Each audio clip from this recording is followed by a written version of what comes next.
বাড়িতে রাখা সবজি, কলা, কুমড়ো সেদ্ধ করে নিলাম।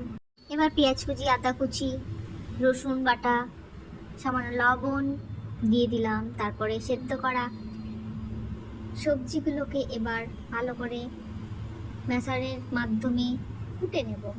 এবার পিচ্ছি মেখে নিলাম ভালো করে। এবার দিয়ে দিলাম সামান্য সুজি। এবার মেখে নিচ্ছি ভালো করে সুজি দিয়ে মাখছি।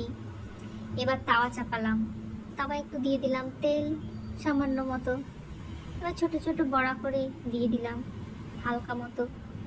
এপিট ওপিট ভেজে নেব, ভেজে নিলাম। এবার হয়ে গেল তৈরি আমাদের চটপটে সুস্বাদু